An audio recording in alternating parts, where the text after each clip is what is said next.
El diezmo es uno de los temas más controversiales en todas las iglesias. Incluso muchas personas que no se acercan al cristianismo es precisamente la primera objeción que presentan. No, porque ahí son unos ladrones, se roban los diezmos y las ofrendas. Y es cierto que muchos pastores hacen este tipo de atrocidades, pero no son todos. No podemos generalizar, debido a que algunos han manchado el nombre del Señor porque se dicen ser pastores, pero sabemos que están ahí solamente atrás del dinero, porque ellos no sirven al Dios eterno, sino sirven al Dios del dinero, al Dios Mamón. Y por ello no podemos encasillar a todos los pastores. Pero, ¿qué hay de cierto de la práctica que hoy en día tenemos acerca del diezmo? Bueno, cuando vamos a la Biblia nos damos cuenta que el diezmo en el Nuevo Testamento no se menciona para nada. Y en el Antiguo Testamento las veces que se menciona es exclusivamente para Israel. Y es interesante que el diezmo que se daba para Israel no era una porción de dinero, sino era una porción de las tierras que tenían los israelitas. Y esa porción que daban de la tierra iba destinada para una de las tribus de Israel, la tribu de Leví, que era una de las tribus que no tenía tierra para poder sustentarse. Y Dios le dijo que Él iba a hacer su heredad.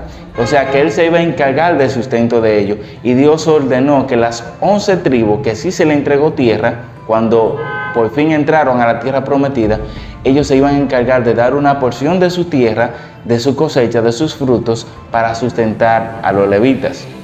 Y es el caso de que cuando vemos en Malaquías, que es uno de los textos más utilizados para justificar el diezmo hoy en día, vemos en Malaquías que ahí sí se estaban dando los diezmos, se estaban dando los cabritos y todo eso, pero no se estaban dando de buena gana, le estaban dando cosas con defecto. Y Dios había destinado lo que ellos debían dar y cómo lo debían dar, pero lo estaban dando con un corazón endurecido, no porque querían hacerlo, sino porque tenían que hacerlo. Y entonces Dios le dice: ¿acaso llevarás agua en un vaso sucio a tu rey y él te lo recibirá? Claro que no. Así tampoco yo te voy a recibir esa ofrenda que me estás dando, esos diezmos, de mala gana, de lo peor que tienes. Y ese es el contexto de Malaquías. No era que no estaban diezmando, sí lo estaban haciendo, pero lo estaban haciendo con un corazón endurecido, con un corazón no agradecido, sino con un corazón que sentía que era una carga hacerlo, no porque sentían que era una bendición hacerlo, y estaban dándole lo que le daba la gana, hasta tal punto que Dios dice: me han robado. Y ellos preguntan: ¿en qué te hemos robado? Y Dios le contesta: en vuestros diezmos y en vuestras ofrendas. Ellos sí estaban ofrendando y sí estaban diezmando, pero como le daba la gana. Entonces también algunas personas, para sustentar que diezmo es bíblico hoy en día, utilizan el texto donde Abraham dio los diezmos a Melquisedec. O sea, vemos que no siempre Abraham le daba los diezmos a Melquisedec, que fue una sola vez y que nadie se lo exigió, sino que él de manera voluntaria, de un botín que había ganado de una guerra, no de sus bienes, sino del botín que había ganado de la guerra, diezmó la 10ª parte de eso a Melquisedec. Pero también otro ejemplo es el de Jacob, cuando él le dice a Dios que si él lo prosperaba iba a dar la 10ª parte de todo lo que Dios le prosperara. Observamos nuevamente que a Jacob no se le pidió eso, sino el que de manera voluntaria quiso hacerlo. Pero él dice que lo iba a hacer, pero nunca nos presenta en la Biblia que lo hizo. Entonces, estos ejemplos no califican para argumentar que el diezmo es bíblico. Entonces, Marcos, ¿qué es lo bíblico? Bueno, lo bíblico es lo que enseña Pablo en Corintios, cada uno de como propuso en su corazón, no con tristeza ni por necesidad, porque Dios ama al dador alegre.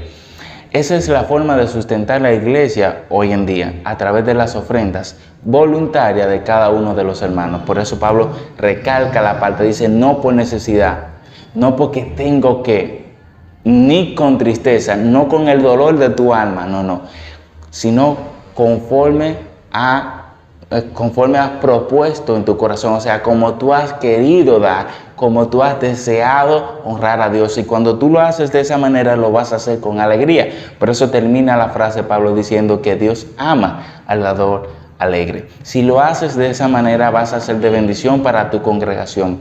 Y también Dios va a mirar con agrado tu ofrenda. Ahora, si lo estás haciendo porque tienes que, o con el dolor de tu alma lo estás haciendo de la manera incorrecta y equivocada. Te invito a que no lo hagas de esa manera, sino que lo hagas de modo con un corazón agradecido por lo que Dios ha hecho en su vida y porque quieres ser de bendición para la congregación que tanto te ha bendecido. Esa es la forma correcta de diezmar o ofrendar.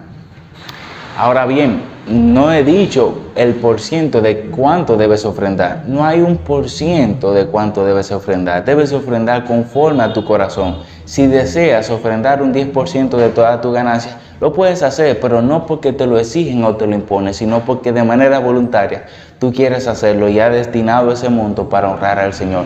Y si lo haces así, que el Señor te bendiga.